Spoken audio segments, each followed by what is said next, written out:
6:03 on this Thursday morning, July the 3rd, 72 degrees right now in Washington, a sunny day ahead, high near 90.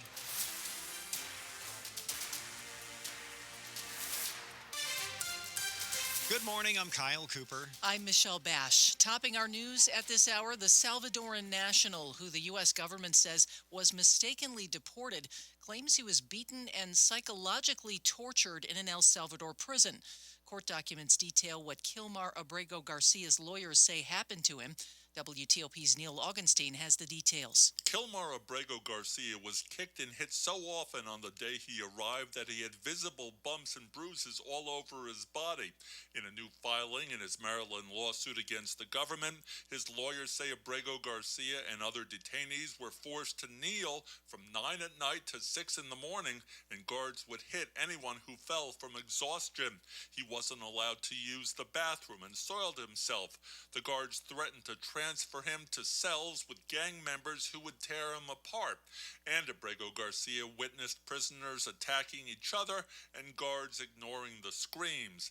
The government has said this Maryland lawsuit should be dismissed as moot since the U.S. brought him back to Tennessee to stand trial on human smuggling charges. The judge will consider whether the suit should continue during a hearing in Greenbelt on Monday.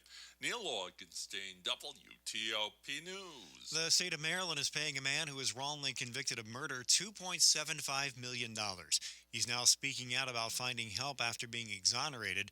WTOP's Valerie Bonk has more. James Langhorne said those who are exonerated after decades in prison face a difficult life once they're no longer behind bars. I went through every resource that I could think of just to get medical insurance. I'm a diabetic, and had I not had a friend in that field, I probably still wouldn't have medical insurance. In 1998, when he was 23 years old, Langhorne was convicted of murder in a Baltimore City shooting and sentenced to life in prison.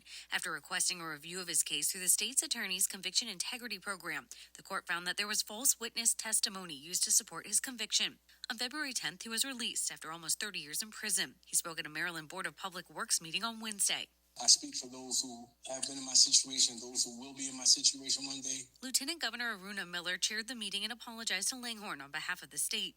There are no words to express how deeply sorry we are for what was taken from you and for the failure of our justice system. Valerie Bonk, WTOP News. Roads have started to close ahead of all the July 4th festivities in D.C.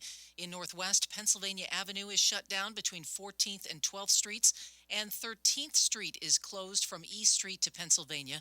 The streets were shut down last night. A long list of road closings take effect at 4 a.m. tomorrow. It will make it very hard to drive around. You can read the entire list. We've got it at WTOP.com. Also keep in mind the annual Smithsonian Folklife Festival is underway on the National Mall. This year's focus for the fest is youth and the future of culture. We expect to hear more about how the city is preparing for Independence Day when Mayor Bowser speaks about it later this morning. It's become a tradition in Washington over the last 4 years. Every day at exactly 5 p.m., a bugler plays taps at the National World War I Memorial. WTOP's Dan Ronan reports that Wednesday's performance marked a significant milestone. U.S. Air Force bugler Matthew Meisner was wearing an authentic World War I wool uniform as he stood in front of the audience. People in the plaza and at the nearby hotels stood quietly. Others placed their hands over their hearts as taps could be heard all along Pennsylvania Avenue. The busy street quieted. Rebecca Roberts from Arizona was there with her family. Well, we're very grateful for, their service and all that, all those who have fought and died for our country. We're very grateful for all that they have done and our freedom. Matthew Meisner is a military musician stationed at Joint Base Anacostia Bowling.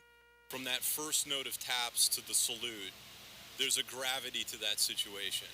One, Meisner says he feels each time he puts on that famous uniform, worn by 4.7 million American soldiers known as doughboys, who fought during the 19 months America was in World War I. In the district, Dan Ronan, WTOP News. Coming up on WTOP, a popular grocery chain is opening a store in Montgomery County.